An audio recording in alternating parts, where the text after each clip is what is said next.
नरेंद्र मोदी की सरकार क्यों डर रही है? 50% को क्रॉस करिए ना। जब प्यार किया तो डरना क्या? तोड़ जाइए 50% को। क्यों 50% को डर रहे हैं आप? जो 50% है उनको 27%, जो 20% है उनको 50%। तो आपकी मोहब्बत ओबीसी से नहीं है, आपकी मोहब्बत उनके वोट से है। कि रोहिणी कमीशन ने कहा कि 10% ओबीसी 50% रिजर्वेशन को हासिल कर रहे हैं और 20% जाते हैं, इनको कुछ नहीं मिल रहा है। तो सब कैटेगराइजेशन क्यों नहीं कर रहे आप?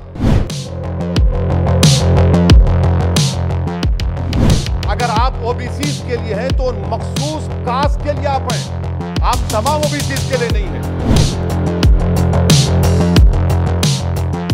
ये कैसा बात है कि अगर रियासत तेलंगाना में जो मुसलमानों की बैकवर्ड कास्ट है उनको रिजर्वेशन मिलता है, मगर सेंट्रल लिस्ट में उसका जिक्र नहीं होता।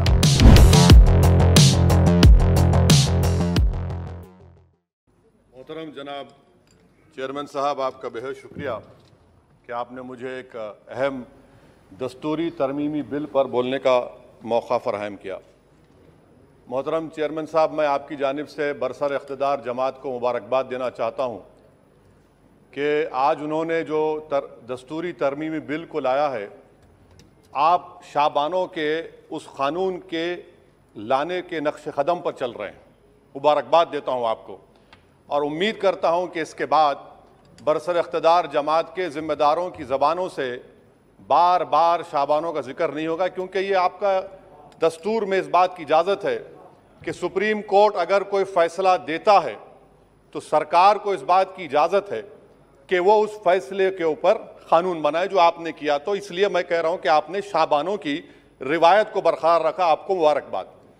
दूसरी बात यह है जनाब चेयरमैन साहब के बड़ी बड़ी बातें हुई कि ओबीसीज के लिए सरकार है। मैं इसको डिस्पेल करता हूं, एक्सपोज करता हूं। ये सरकार ओबीसीज के लिए नहीं है। क्यों नहीं है? National commission of scheduled caste, national commission of scheduled tribe जो है 338B में उनको जो इख्तियार दिया गया है वो प्लान एंड पार्टिसिपेट करने का। आप ओबीसी में एनसीबीसी कहने के खाली एडवाइस करना, यहां पर प्लान और पार्टिसिपेट है ही नहीं। तो ये आपका एक्सपोज करता है आपकी हिपोक्रेसी को और आपकी मुनाफिकत को।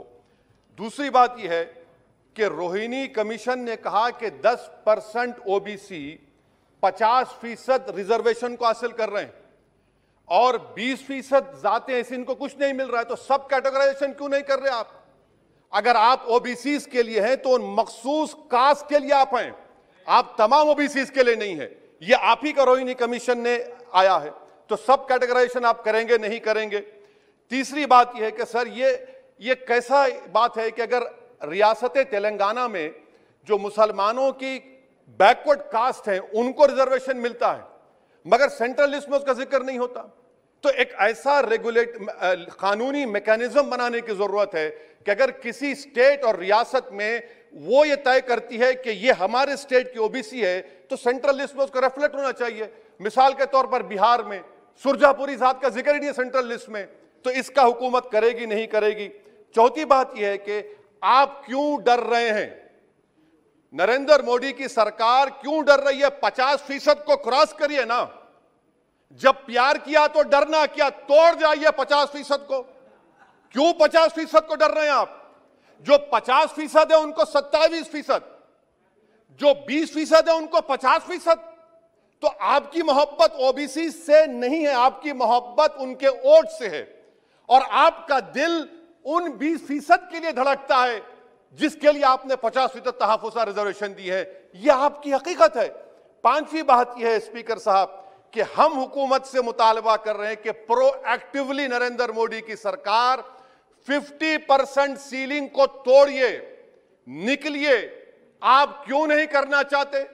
करने की जरूरत है। डेटा है, एम्पिरिकल एविडेंस है बैकवर्डनेस का। वो 50%, 27% कैसा दे रही है? गलत है।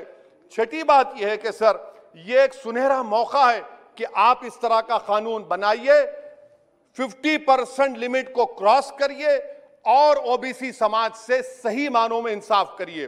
सर एक और बात, आज ही के दिन 1950 10 अगस्त को प्रेसिडेंशियल ऑर्डर हमने निकाला था, बड़ा तारीखी दिन था, जिसमें हमने शेड्यूल कास्ट को रिजर्वेशन दिया।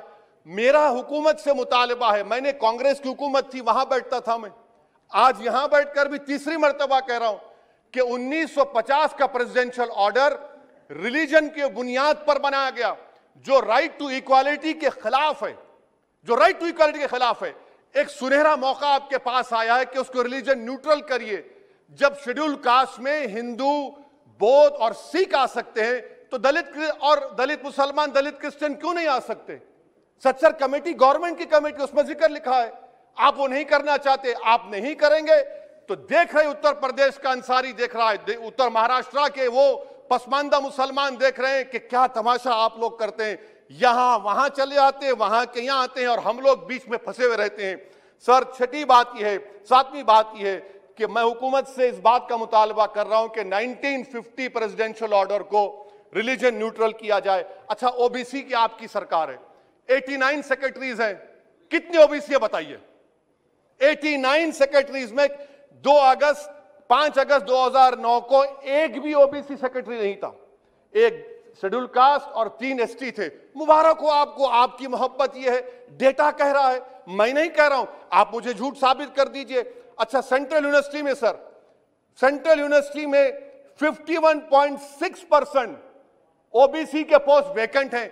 इसीलिए मैंने कहा कि आपको उनके वोट से मोहब्बत है, उनको जमीन से आसमान पर उठाने से आपको कोई मोहब्बत नहीं है, यह हकीकत है सर। और सर, ये यहां पर बैठकर मैंने हमारे कांग्रेस के लीडर की तकरीर को सुना, शिवसेना वाले कह रहे हैं, एनसीपी वाले कह रहे हैं मराठा। भाई साहब, महमूदुर रहमान कमेटी की रिपोर्ट ने कहा था महाराष्ट्र में कि मुसलमान सोशली एजुकेशनल बैकवर्ड है, जो बॉम्बे की हाईकोर्ट ने उसको अपहेल्ड किया, और आप सिर्फ मराठाओं की बात करते हैं, मुसलमानों की बात क्यों नहीं करेंगे? वो 50 कास्ट जो मुसलमानों की बैकवर्ड है महाराष्ट्र में, वो देख रही है आपके इस तमाशे को और आपको एक्सपोज करके रहेगी। आप उनकी बात ही नहीं करते। मराठाओं को जरूर दीजिए, मगर आपके इस बड़े दिल में क्या उन गरीब मुसलमानों के लिए धड़कता हुआ दिल नहीं है कि हम सिर्फ भिखारी हैं, आपका वोट हासिल करेंगे, आपको नेता बनाएंगे, मुख्यमंत्री बनाएंगे, प्रधानमंत्री बनाएंगे, और हमको क्या मिलेगा? इफ्तार की दावत और मुंह में खजूर, रिजर्वेशन नहीं मिलेगा हमको। ये कौन सा इंसाफ है सर? इसीलिए ये इनकी मुनाफिकत है, इसीलिए हम हुकूमत से मुतालबा करते। अच्छा, हैरत की बात यह कि सुप्रीम कोर्ट के जिस फैसले को ओवरकम करने के लिए यहां पर यह बिल लाया गया, सुप्रीम कोर्ट ने कह दिया कि मराठाओं के बारे में सोशली एजुकेशनल बैकवर्डनेस नहीं दिख रहा है।